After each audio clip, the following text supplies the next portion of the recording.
एक मामूली सा गाय चराने वाला चरवाहा चबूतरे पर खड़े होकर राजा को ललकारता है, उसे अपशब्द कहता है। ये उस रहस्यमयी चबूतरे की ही करामात है या कुछ और? चरवाहे और उस रहस्यमयी चबूतरे की पूरी बात राजा भोज अपने दरबार में उपस्थित सभी सदस्यों को कह सुनाते हैं। राजा भोज की बात सुन दरबार में उपस्थित ज्योतिषी बोले, राजन, ये तो कोई चिंता करने वाली बात नहीं है, बल्कि ये तो शुभ संकेत है। महाराज, हमें तो लगता है बहुत जल्द आपको कुछ बहुत बड़ा हासिल होने वाला है। ज्योतिष की बात सुन राजा भोज हैरानी के साथ साथ खुश भी हुआ। वो कुछ बोलता इससे पहले ही दरबार में मौजूद विद्वान पंडित भी बोल पड़े, महाराज, ज्योतिषी बिल्कुल ठीक कह रहे हैं। आपको उस चबूतरे की खुदाई करके देखनी चाहिए, वहाँ आपको कुछ बहुत बड़ा मिलने के संकेत है। पहले ज्योतिषी फिर पंडित की कही बात सुन राजा भोज को भी ये विश्वास हो गया कि हो न हो उस रहस्यमयी चबूतरे के नीचे कुछ तो जरूर है, अवश्य ही वहाँ खुदाई करवाकर देखनी चाहिए। राजा ने तुरंत अपने राज्य के सभी बेलदारों को वहाँ जाकर खुदाई करने के निर्देश दिए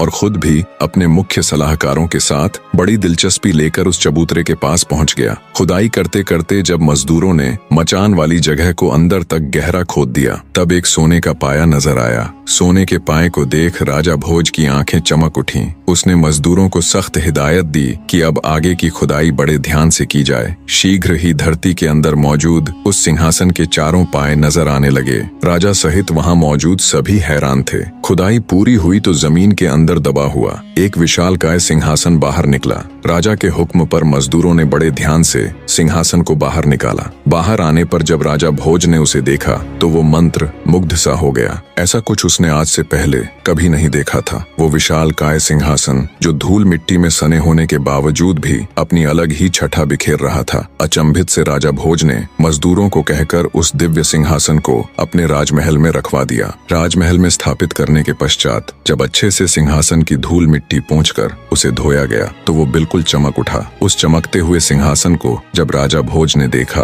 तो उसका मुंह खुला का खुला रह गया। जिस किसी ने भी उसे देखा वो बस उसे देखता ही रह गया। उसकी चमक ऐसी थी कि उसे एक नजर देखे तो आंखें चौंधिया जाएं। वो विशालकाय सिंहासन किसी अजूबे से कम नहीं लग रहा था। ऐसा लग रहा था जैसे उसे किसी कारीगर ने नहीं बल्कि खुद उस ईश्वर ने तराश कर अपने लिए ही बनाया हो। उसके चारों तरफ 8-8 पुतलियां थीं। हर एक पुतली अपनी अलग ही छठा बिखेर रही थी, पर कुछ जगहों से उसके दिव्य रत्न हट गए थे। राजा भोज ने तुरंत अपने शिल्पकारों को हुक्म दिया कि जितना भी धन चाहे ले लो, जितने भी रत्न चाहिए ले लो, पर जल्दी से जल्दी इस सिंहासन को तैयार करो। लगभग 6 महीने में देश के कोने कोने से हूबहू सिंहासन में लगे हुए रत्नों जैसे ही रत्न खोजकर शिल्पकारों ने उस सिंहासन को पूरी तरह तैयार कर दिया। पूरी तरह तैयार होने के बाद जब राजा सिंहासन देखने आया